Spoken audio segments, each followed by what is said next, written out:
आज हमारे साथ है डॉक्टर रोहित गुप्ता फ्रॉम वास्तुदेवा। आपने देखा होगा आमतौर पे कि लोग क्या करते हैं, एक बेडरूम का कलर कुछ और कर देते हैं और दूसरे का कुछ और कर देते हैं, हाँ जी, बिना इस ज्ञान के कि ये किस तत्व से रिलेटेड है। मैंने एक चीज़ और नोटिस की है। I don't know if it's religious और रिलेटेड टू समथिंग, वास्तु से रिलेटेड है या नहीं, आई डोंट नो। जो डिसीजंस लेने की एक क्षमता है, एक सही डिसीजन लेने की, वो हमें नॉर्थ ईस्ट से मिलती है। ओके, जहाँ तक मुझे लगता है कि जो वास्तु है that is not a very known topic to people. लोग बहुत कम जानते हैं वास्तु के बारे में एज एन इंफॉर्मेशन। पे आपने सुना होगा कि हमें नॉर्थ में सिर रखकर नहीं सोना चाहिए। हाँ जी, हाँ जी। ऐसा क्यों? संस्कृत का शब्द है वास्तु, वास जमा तू, जहाँ तू वास करता है वो वास्तु, ओके। जहाँ पे आप निवास करते हो। उस निवास करने वाली जगह पे जो इन्वायरमेंट सेटअप हो गया, उस इन्वायरमेंट को स्टडी करना। आज का एपिसोड बहुत ही स्पेशल है for me and I know कि आपके लिए भी बहुत स्पेशल होगा। Today we have doctor Rohan Gupta with us who is a vastu practitioner and will tell us about different vastu aspects. अलग अलग वास्तु शास्त्रों के बारे में बात की है, अलग अलग चीज़ें जो उनसे रिलेटेड है उनके बारे में बात की है, कैसे वास्तु हमारी ज़िंदगी को इफेक्ट करता है, हमारी डेली रूटीन को इफेक्ट करता है उसके बारे में बात की है, कैसे हम रेमेडीज़ यूज़ करके अलग अलग चीज़ें यूज़ करके हमारी ज़िंदगी को बेटर बना सकते हैं जस्ट विद वास्तु की स्पिरिचुअल एंड साइंटिफिक इंपॉर्टेंस के बारे में बात की है। I want you all to watch this episode in full length. पूरा देखिए, this is the part 1 of the full episode. आप इस पार्ट को पूरा देखिए and then go watch part 2 for the full experience of this episode. Thank you. Hello everyone and welcome to reality talks. आज हमारे साथ है doctor Rohit Gupta from Vastudeva. Sir has numerous years of experience in Vastu and Jyotish. And today, from his experience of these fields, we'll know a lot about the logics and the facts behind Vastu and Jyotish. Also, Sir will be telling us a lot about Vastus and a lot you should know about Vastus. So, let's start this episode.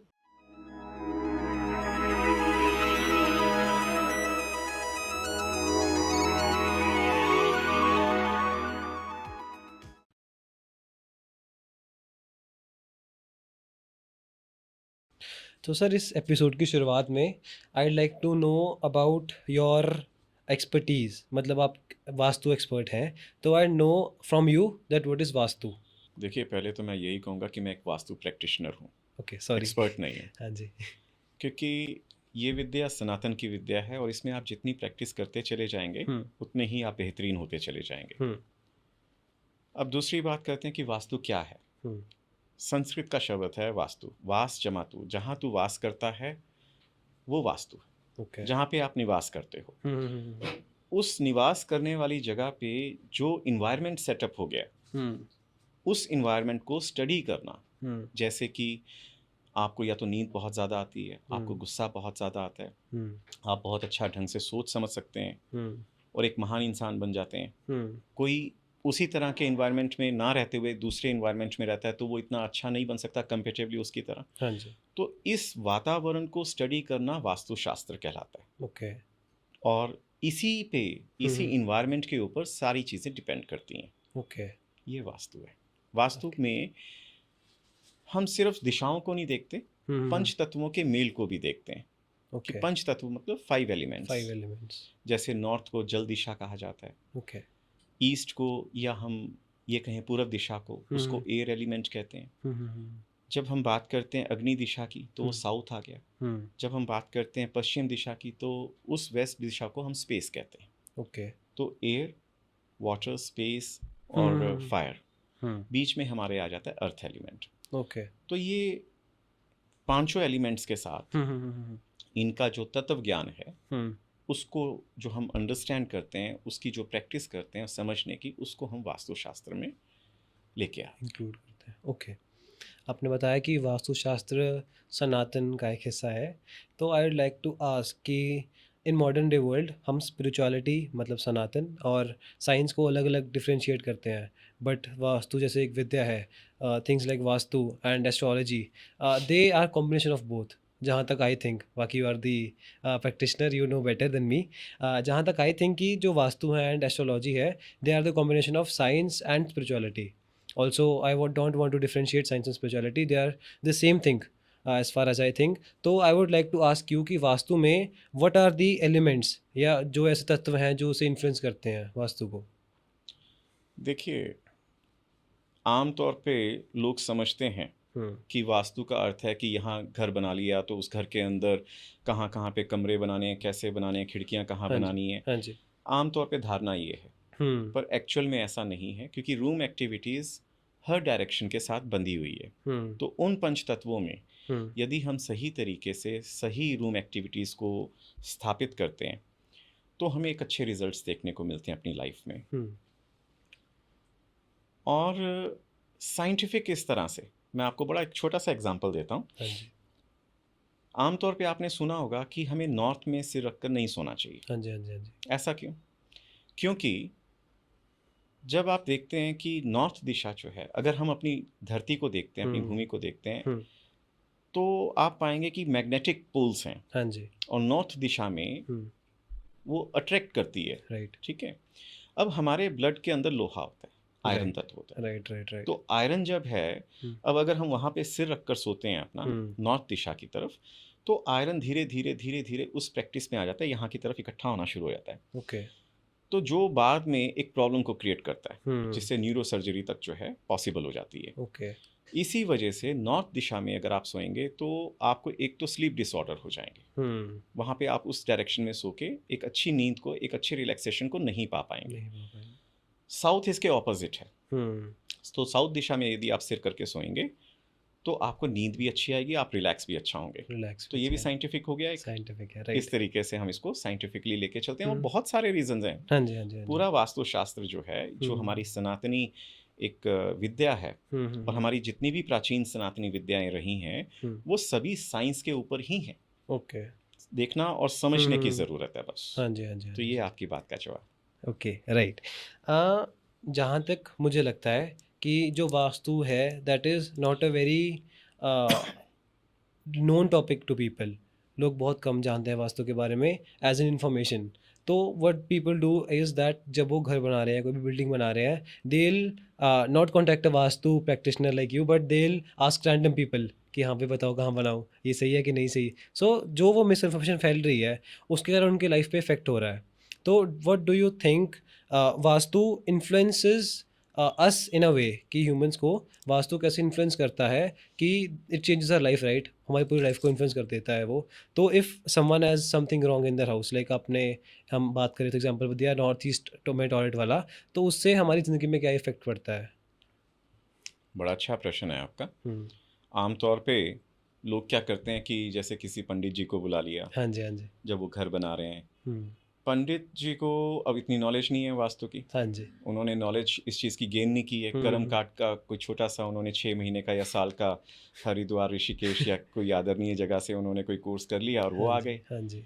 अब उनको इतना पता होता है कि हाँ, अग्नि का स्थान दक्षिण है. ठीक है, यहाँ पे ये होना चाहिए. मतलब वो एक साइंटिफिक वे में ना जाके, हाँ जी. एक सही तरीके से दिशाओं को स्थापित ना करते हुए वो आपको इस तरह से बोल देते हैं. और फिर होता क्या कि जैसे हम किसी को बात करते हैं, मैंने आपसे कोई बात की, हाँ जी. आपने तीसरे बंदे से बात की, उसने किसी और से बात की, तो बात करते करते जो एक्चुअल मीनिंग था वो कहीं डिस्ट्रैक्ट हो जाता है. राइट.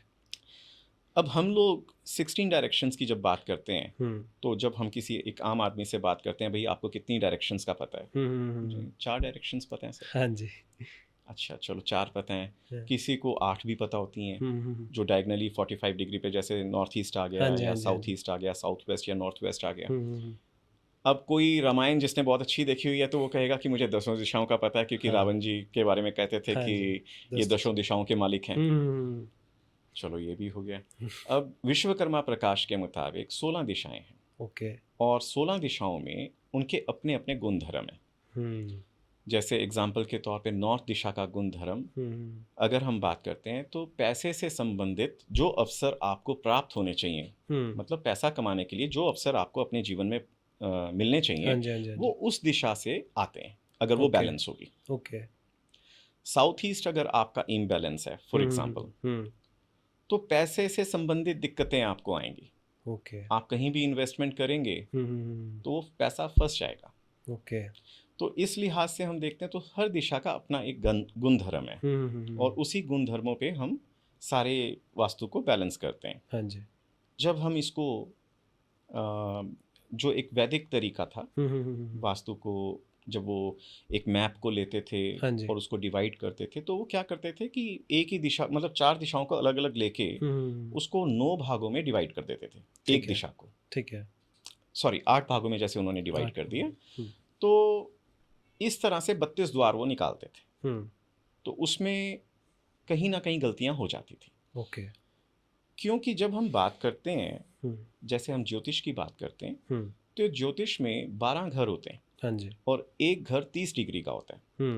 अब देखिए, सनातन में भी मैथमेटिक्स का कितना बेहतरीन उपयोग किया गया था। सही बात है। तो 30 डिग्री का एक घर, और फिर प्लैनेट्स कितने डिग्री चल चुके हैं ये भी उसमें आता था। हाँ जी। विश्वकर्मा प्रकाश में कोणीय विधि से इसको बैलेंस करने के लिए कहा गया है। ओके। तो शायद ये बात वैदिक में कहीं ना कहीं गलती से रह गई, छूट गई। जो आजकल इसके जानकार हैं उनकी बात कर रहा हूं। हाँ जी, हाँ जी, हाँ जी। तो जब हम इसको डिग्री में लेते हैं, तो हम इसको सर्कुलर वे में लेते हैं, जिससे हमें एक एग्जैक्ट स्पेस देखने को मिलती है, एक एग्जैक्ट जोन जो है हमारे पास आता है। हाँ जी। हमें एग्जैक्टली पता लगता है कि नॉर्थ दिशा किस तरफ है और बाकी की दिशाएं हमारे कैसे मिलती हैं। और जब हम पंच तत्वों का उस पर अध्ययन करते हैं, तो हमें एक बिल्कुल एग्जैक्ट चीज़ की समझ में आती है कि इस घर के अंदर इन चीज़ों के मुताबिक ये चीज़ हो रही होगी। ओके। छोटा सा एग्जाम्पल एक और देता हूँ। आप अपने घर में चले जाइए, नॉर्थ दिशा साउथ के मुकाबले आपको ठंडक देगी। आप देखेंगे कि नॉर्थ दिशा जो है साउथ दिशा के मुकाबले ज़्यादा ठंडी होगी। ओके। और जो ईस्ट है वो इन दोनों के बीच का कॉम्बिनेशन होगा। ओके। ठीक है। तो वेस्ट में सूर्य अस्त होते हैं, हाँ तो जी, हाँ यहाँ जी। पे सूर्य की किरणें या गर्मी जो है वो थोड़ा कम रहती है, कम हो जाती हैं। हाँ जी, हाँ जी। तो इस तरीके से जब आप देखते हैं, और पृथ्वी बीच में है, पृथ्वी तत्व जो है वो बीच में है, तो ये सारी चीज़ें समझने की आवश्यकता है। और जब तक हम 16 दिशाओं को, पंच तत्वों को ध्यान में रखते हुए अपने घर को डिज़ाइन ना करें, तो वो एक प्रॉब्लमेटिक आपकी लाइफ में बन जाती है। तो यहाँ पे ज़रूरी हो जाता है कि हमें एक स्केल्ड प्लान जो है वो करना चाहिए, बनाना चाहिए, और पंच तत्वों और वास्तु के आधार पे ही बनाना चाहिए। ओके। लेकिन कई लोग ऐसे होते हैं जिनकी फाइनेंशियल इश्यूज होते हैं, मान लीजिए कि वो वास्तु प्रैक्टिशनर को नहीं कांटेक्ट कर पाते, तो हम आप अपनी ऑडियंस के लिए कुछ ऐसे बेसिक रिक्वायरमेंट्स बता सकें, लेट इट बी आर्किटेक्चर या वैसे भी इन डेली लाइफ में, जो उन्हें प्रैक्टिस करनी चाहिए to get like to be better in vastu, या ताकि उनकी ज़िंदगी में प्रॉब्लम ना आए, उसके रिलेटेड कुछ। हाँ, मैं कुछ बेसिक चीज़ें आपको हाँ बता जी, देता हूँ। हाँ जी। देखिए, उत्तर दिशा जो है वो जल की दिशा है। ठीक है। उत्तर दिशा में हम 4 जोन्स को लेते हैं। अब मैं अगर वास्तु के मुताबिक बात करूं, हाँ जी। तो हम उन जोन्स के नाम लेते हैं इस तरह से: north of north west, north, north of north east and north east. अब ये बड़ी इंपॉर्टेंट दिशाएं हैं। ये दिशाएं रिप्रेजेंट करती हैं आपके, जैसे मैंने अभी थोड़ी देर पहले कहा, कि जो पैसे कमाने के अवसर आपको ज़िंदगी में मिलने चाहिए वो यहाँ से आते हैं। हाँ जी। जो आपकी हेल्थ एंड इम्यूनिटी है, आपकी सेहत है, आपकी किसी भी प्रकार के रोग से लड़ने की जो क्षमता है वो यहाँ से मिलती है। इसी के साथ साथ जो हमारा माइंड क्लैरिटी है, जो हमारी एक क्रिएटिविटी है, हाँ जी। जो डिसीजंस लेने की एक क्षमता है, एक सही डिसीजन लेने की, वो हमें नॉर्थ ईस्ट से मिलती है। ओके। यहाँ पर टॉयलेट होना या किचन होना बिल्कुल अच्छा नहीं होता नॉर्थ ईस्ट में। ओके। या नॉर्थ ऑफ नॉर्थ ईस्ट में, या हम बात करें नॉर्थ की, तो यहाँ टॉयलेट होना आपके लिए बहुत नुकसानदायक है, और साथ ही साथ किचन भी यहाँ पर नहीं होनी चाहिए। ओके। इसी तरह से अगर हम नॉर्थ ऑफ नॉर्थ वेस्ट की बात करते हैं, तो ये दिशा किसी के यहाँ बालक नहीं हो रहा, जैसे पुत्र नहीं हो रहा या पुत्री, आई मीन बच्चा नहीं हो रहा है कोई भी, हाँ जी, तो ये दिशा उसका भी कारक है। ओके। और यहीं से आगे सोम का होता है। सोम एक देवता है जिसको हम वास्तु में कहते हैं, तो उनका भी बड़ा महत्वपूर्ण स्थान है यहाँ पे। और इस दिशा के अंदर भी, अब इस दिशा में नॉर्थ ऑफ नॉर्थ वेस्ट में यदि बेडरूम बनाते हैं तो अच्छा है।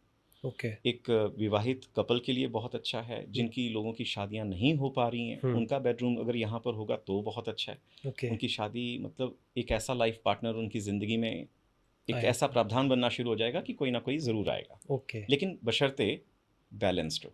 इम्बैलेंस नहीं होना चाहिए। Right right right. अब हम बात करें ईस्ट की तरफ की, जो एयर एलिमेंट है हमारा, तो एयर एलिमेंट हमें ग्रोथ देता है समाज के अंदर। हमारी समाज के साथ एक एसोसिएशन बनती है। ओके। समाज में हमारे कांटेक्ट कैसे हैं, हम अपनी लाइफ में कितने खुश हैं, हम जिस चीज़ को करना चाहते हैं उसके लिए एक मंथन करना ज़रूरी होता है, एक चर्निंग करनी ज़रूरी होती है, तभी हम एक डिसीज़न लेते हैं। इन दिशाओं में अगर ये बैलेंस्ड हैं तो ज़िंदगी के अंदर हमारी खुशियाँ बहुत अच्छी रहेंगी। यदि ईस्ट बैलेंस्ड है हमारा, तो ऑब्वियसली हमारा जो सोशल कनेक्शन है, एसोसिएशन है, वो बहुत अच्छा रहेगा। ओके। और इसी के साथ साथ यदि हमारा east of south east balanced है तो हम किसी भी विषय के ऊपर एक अच्छी चर्निंग, एक अच्छा सोच विचार कर पाएंगे। नहीं तो उसमें हम क्या होगा, अगर इम्बैलेंस होगा, हम बिना सोचे समझे जल्दबाजी में डिसीजन लेंगे जो कहीं ना कहीं हमें नुकसान करेंगे। तो देखो यहाँ पे हमने एयर एलिमेंट की ग्रोथ का देख लिया कैसे हो सकता है। हाँ जी। यहाँ पर भी मैं तो स्पेशली यही कहूँगा कि यहाँ पर ड्राइंग रूम हो अगर ईस्ट की तरफ, तो बहुत ही अच्छी बात है। आपका लाउंज हो, फैमिली लाउंज हो, तो भी बहुत अच्छा है। एंटी कलर्स ना हो तो बहुत अच्छा है। एंटी कलर्स में हम बाद में बात कर लेंगे कैसे क्या होता है उसमें। फिर आगे चलें तो हमारी अग्नि की दिशा आ जाती है। इसमें भी हमारे 3 जोन पड़ते हैं। अब अग्नि हमें क्या देती है? अग्नि हमें पावर देती है, कॉन्फिडेंस देती है, पैसा देती है, कैश रिलेटेड सारी चीज़ें जो होती हैं वो यहाँ से आती हैं। किसी भी चीज़ को शुरू करना चाहते हैं, जब तक हमारे अंदर एक अग्नि ज्वलित नहीं हो रही होगी, हम नहीं कर सकते। सही बात तो है। वो पैशन, जो वो शक्ति है, वो भी अग्नि देती है। अग्नि ही हमें फेम भी देती है। हमारी जितनी भी प्रशंसा होती है वो अग्नि की वजह से होती है। समाज में जितना मान सम्मान होता है अग्नि की वजह से होता है। और इसी के साथ साथ जो रिलैक्सेशन है, हाँ जी, वो भी अग्नि की वजह से होती है। ओके।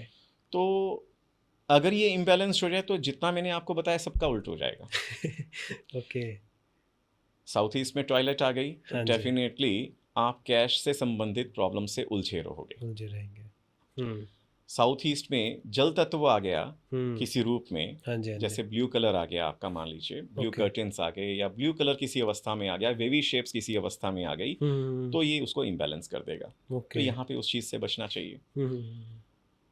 इसी तरह से हम आगे की बात करते हैं, आगे की जोन्स की, तो आगे चल के आ जाता है अर्थ एलिमेंट हमारा। ठीक है, अब अर्थ एलिमेंट का मतलब होता है स्टेबिलिटी, स्ट्रेंथ, सॉलिडिटी। अब किन चीज़ों में? आपके कैरेक्टर में, आपकी बातचीत में। अगर आप किसी से बात कर रहे हैं, अगर वो ये कहते हैं वाह यार क्या बात है, इसकी बात में क्या दम था, हाँ जी हाँ जी, चाहे वो 2 मिनट बात करके क्यों ना गया हो, तो इट मीन्स उस बंदे का अर्थ एलिमेंट बहुत स्ट्रॉन्ग है, बैलेंस्ड है। ओके। एक बंदा घंटा बोल जाएगा, 2 घंटे बोल जाएगा और लोग कहेंगे यार क्या बोल के गया, हाँ जी हाँ जी, तो इट मीन्स प्रॉब्लम है। राइट। इसी तरह से हमें इसको भी स्टेबल करना पड़ेगा। और फिर हम आगे बढ़ते हैं स्पेस एलिमेंट की तरफ। तो स्पेस एलिमेंट क्या होता है कि सारी दिशाओं का, जितनी भी हमारी बाहर की एनर्जीज हैं उनके साथ तालमेल रख के चलता है आगे। ओके। तो अगर हमारी चारों दिशाएं, जितनी मैंने आपकी बात की, चारों दिशाओं, तो चारों जोन्स की बात कर रहा हूँ, एक तरह से चारों एलिमेंट्स की बात कर रहा हूँ, तो उन एलिमेंट्स में अगर दिक्कत आती है तो स्पेस एलिमेंट आपका ऑटोमेटिकली डिस्टर्ब हो जाएगा। क्योंकि इसने चारों के मेल से चलना है। हाँ जी हाँ जी हाँ जी। अगर मुझे प्रॉफिट चाहिए तो उसमें मुझे क्या चाहिए? पहले तो ग्राहक चाहिए, अपॉर्चुनिटी चाहिए एक पैसा कमाने की। कहाँ से चाहिए? सोसाइटी में से चाहिए, वो सोसाइटी से आएगा। डिपेंडेंसी एक दूसरे फिर कैश चाहिए, वो कहाँ से आएगा? वो अग्नि देगी। सही बात है। अर्थ एलिमेंट चाहिए जो मुझे सेविंग्स देगा, मेरे स्किल्स को बढ़ाएगा, वो अर्थ देगी, तभी तो प्रॉफिट गेन्स होगा। Right right right. तो टॉयलेट्स और किचन, ये अगर अपनी स्पेसिफिक जगह, सही जगह पे होती हैं तो काफ़ी हेल्पफुल हो जाता है। ओके। आप पंच तत्वों यानी कि कलर्स का एक सही उपयोग करते हैं अपने पूरे घर की वॉल्स वगैरह पे। आपने देखा होगा आमतौर पे कि लोग क्या करते हैं, एक बेडरूम का कलर कुछ और कर देते हैं और दूसरे का कुछ और कर देते हैं। हाँ जी। बिना इस ज्ञान के कि ये किस तत्व से रिलेटेड है और वो क्या कर सकता है। साउथ में या साउथ ईस्ट में अगर ब्लू कलर कर देंगे आप तो प्रॉब्लमेटिक हो जाएगा। साउथ ईस्ट में कलर कर दिया ब्लू कलर आपने, एक्सीडेंट्स होने की संभावना बढ़ जाती है, कैश क्रंच तो होगा ही होगा। तो इस तरह की दिक्कतें जो हैं आपको देखने को मिलेंगी। ठीक है। यदि कमरे, फॉर एग्जांपल बच्चों, अगर कोई घर में बच्चे हैं या स्टूडेंट्स हैं पढ़ने के लिए, तो बहुत ही बेहतरीन हो जाता है कि अगर उनका जो स्टडी रूम है वो वेस्ट ऑफ साउथ वेस्ट में हो। ओके। तो वो बहुत अच्छी तरह से पढ़ पाएंगे। उनका स्टडी टेबल जो है वहाँ हो, उनकी बुक्स वहाँ पर हों, तो बेहतरीन काम देंगी, बेहतरीन आउटपुट आएगी। हाँ जी। तो इसी तरह से तत्वों का ज्ञान होना बहुत ज़रूरी है। बहुत अब आपने ज़रूरी है। देखा होगा यहाँ हाँ जी। बहुत ज़रूरी है, हम्म यहाँ बहुत ज़रूरी है कि मैं आपको एक एग्जांपल दूं कि नॉर्थ ईस्ट में जिनके यहाँ टॉयलेट्स होती हैं, कैंसर पक्का हो जाता है या कैंसरस प्रॉब्लम ज़रूर हो जाती है। ओके। मैं पीजीआई गया, सेक्टर 32 हॉस्पिटल में भी गया, मैक्स में भी गया, तो मैं वहाँ पे जो वहाँ पर कैंसर पेशेंट्स थे मैं उनसे मिला, उनसे बातचीत की, थोड़ा मैप तैयार किया उनका घर पे, आई मीन पेपर के ऊपर उनका घर का मैप तैयार किया, तो देखने में पाया कि नॉर्थ ईस्ट में टॉयलेट्स थी। तो बेहतरीन एग्जांपल है, जिसके घर में टॉयलेट है नॉर्थ ईस्ट में, उनको वो टॉयलेट 100% वहाँ से हटा देनी चाहिए। मैं सिर्फ टॉयलेट सीट की बात कर रहा हूँ, आप उसको एज अ बाथरूम यूज़ कर सकते हैं, परंतु टॉयलेट सीट वहाँ पर नहीं होनी चाहिए। नहीं तो वो आपकी सबसे बड़ी प्रॉब्लम बन जाएगी लाइफ की। और जिन घरों के अंदर आप नॉर्थ ईस्ट से टॉयलेट सीट नहीं हटा सकते, मैं रिकमेंड करूँगा कि उस घर को छोड़ दीजिए, राइट। प्लीज़। ओके। ऑल्सो मैंने एक चीज़ और नोटिस की है, I don't know if it's religious और रिलेटेड टू समथिंग, वास्तु से रिलेटेड है या नहीं, I don't know, but people have भगवान की तस्वीरें एट देयर डोर्स या outside their houses, it's mostly Ganesh ji pictures. तो इज़ दिस गुड और is this bad to have pictures of gods outside your homes? बड़ा अच्छा प्रश्न किया आपने एक्चुअली। आमतौर पे हम ये जो पिक्चर्स हैं, ये स्पेशली गणेश जी की हाँ जी। अपने घर के बाहर गेट पे लगा लेते हैं और हम सोचते हैं कि हमारा अच्छा हो रहा है। राइट। इसकी शुरुआत हुई थी एक्चुअली राजस्थान से। ओके। राजस्थान में लोगों ने श्री गणेश जी की प्रतिमा को या फोटो को बाहर लगाना शुरू किया, और आप देख सकते हैं कि पिछले 2-3 सालों में, 200-300 सालों में, आई मीन टू से, हाँ जी। कि राजस्थान की क्या हालत हुई है, वो युद्ध से ही बाहर नहीं कभी निकल पाए। राइट। और इसका एक और दूसरा मैं अगर आपको एग्जांपल दूं, तो माँ पार्वती जी ने श्री गणेश जी को द्वारपाल खड़ा किया था अपना, और आपने देखा कि हुआ क्या उसका रिजल्ट, कि उनके ही फादर जी ने, यानी कि भगवान शिव जी ने उनका गला जो है अपने त्रिशूल से काट दिया था। एक्चुअल में जो मंदिर है वो भी सिर्फ और सिर्फ जो शिव मंदिर है, वहाँ पर उनके द्वार पे गणेश जी की प्रतिमा या मूर्ति आप लगा सकते हैं। ओके। क्योंकि वो उनके पुत्र भी हैं और माँ पार्वती जी ने उनको खड़ा भी किया था। हाँ जी। ठीक है, तो ये जो है नहीं लगानी चाहिए। और मैं एक और चीज़ कहनी चाहूँगा, हर दिशा अपना एक गुण धर्म लिए हुए है। हाँ जी। उसकी एक स्पेशलाइजेशन है। उसी तरह से जैसे कि हमारे माता पिता जी की या हमारे अन्य रिश्तेदारों की, हर एक बंदे की कोई ना कोई स्पेशलाइजेशन है। हाँ जी। क्या हम अपने माता पिता को द्वार पे खड़ा करके उनको द्वारपाल गेटकीपर बना सकते हैं? बिल्कुल भी नहीं। फिर भगवान तो हमारे माता पिता के भी माता पिता हैं। हाँ जी। उनका अपना एक स्पेसिफिक जोन है, जो उनका एक स्पेसिफिक जोन है जिसको हम नॉर्थ ईस्ट कहते हैं। ओके। तो वहाँ पे वो देवीय शक्ति अगर स्थापित होती है तो हमें आनंदित करती है, हमें वहाँ पे ध्यान लगाने की हाँ जी शक्ति को देती है। अब इस पे भी मैं आपको एक बात बताता हूँ। आमतौर पे मैं घरों के अंदर जो मंदिर होते हैं उसके खिलाफ हूँ। ओके। क्योंकि हम मंदिर में वो सेवा नहीं कर पाते जो हम कर सकते हैं, जो हमें करनी चाहिए। राइट। बहुत नियम है। आमतौर पे आज की डेट में ना एक फैशन सा बन गया कि लोग बड़े बड़े मंदिर बना लेते हैं, बड़ी बड़ी मूर्तियाँ रख लेते हैं। अब उसमें भी अगर हम सनातन में जाएंगे तो they are two different perspectives हैं इसके भी, या मैं कहूँ ऑब्जेक्टिव्स हैं। जैसे कि एक होता है जो प्राण प्रतिष्ठा होती है, एक चल प्रतिष्ठा होती है। दोनों का अपना अपना अलग अलग महत्व है। यदि हम उसको फॉलो करते हैं उन पॉइंट्स को, फिर तो ठीक है, लेकिन यदि हम उनको नहीं फॉलो करते हैं तो फिर वहाँ मुश्किल हो जाती है। फिर दूसरी बात, घरों के अंदर आमतौर पे आपने देखा होगा लड़ाई झगड़े भी होते हैं। ठीक है, खाना पीना भी कुछ ऐसा वैसा हो जाता है आज की डेट में। तो ये चीज़ें जो हैं एक शुद्ध ताकत के लिए, शुद्ध एनर्जी के लिए अच्छी नहीं होती, मतलब हमारे लिए अच्छी नहीं होती। और फिर वो जो पंच तत्वों का मेल होना चाहिए, जो घर के अंदर वो बैलेंस्ड होने चाहिए, तभी वो शक्ति आपको शक्ति दे सकती है। ओके। अब हम मंदिर जाते हैं, आपने भी नोटिस किया होगा कि हम कई मंदिर जाते हैं अपने जीवन काल में। हाँ जी। कई मंदिरों में कदम रखते ही ऐसा प्रतीत होता है, वाह मैं कहाँ आ गया, मतलब सिर श्रद्धा से झुक जाता है। हाँ जी। कई मंदिरों में आप जाते हो, आपको पता ही नहीं लगता, आप जैसे विजिट करके करने आए थे, आए और चले गए। राइट। तो वो विश्वास, वो जो अंदर से भावना आनी चाहिए, वो नहीं हो पाती। इसका रीज़न समझते हैं आप? वास्तु। वास्तु, ओके। जो पिरामिड स्टाइल में जितने मंदिर बने हुए हैं पुराने, अगर आपने देखे प्राचीन मंदिरों में अगर आप गए हैं, तो वहाँ पर जाते ही आपका मन श्रद्धा से भर जाता है, एक अनुभूति होती है। शिवलिंग, जैसे हम शिवलिंग को स्थापित करते हैं, तो उनके पीछे से जो सूर्य देव की पहली किरण आती है, जो रोशनी आती है, हाँ जी, आर्द्रा एक नक्षत्र है, ओके, उस पीछे नक्षत्र के हिसाब से, प्लस जहाँ जहाँ और दूसरी विंडोज हैं, जैसे जैसे सूर्य देवता परिक्रमा करते हैं, उस तरीके से जो रोशनी सूर्य देव अपनी वहाँ पर देते हैं, उससे एक रुद्र की, एक भगवान शिव की जो अनुभूति हमें होनी चाहिए, वो एक्चुअल में होती है। ओके। और ये जो ज्ञान है, ये जो वास्तु का सही सिस्टम यूज किया गया था, वो प्राचीन मंदिरों में है। राइट। आज के मंदिरों में आप ये चीज़ नहीं देख पाएंगे, रेयरेस्ट होगा कि कोई आप देखेंगे। अदरवाइज प्राचीन मंदिर में, स्पेशली आप साउथ इंडिया चले जाइए, हाँ जी, वहाँ पे आपको बहुत ही बेहतरीन तरीका के शिल्पकार जिन्होंने मंदिर बनाए थे पीछे, आप वहाँ जाते ही, एंटर करते ही आपको वो श्रद्धा भाव पैदा हो जाता है। तो ये चीज़ें जो हैं, अगर हम घर में भी बनाना चाहते हैं, तो बैलेंस करना बहुत ज़रूरी है एनर्जीज का, तब जाके आपको ये एक शक्ति प्रदान करते हैं। बिल्कुल सही बात है। बहुत कुछ सीखने को मिल रहा है इस एपिसोड में।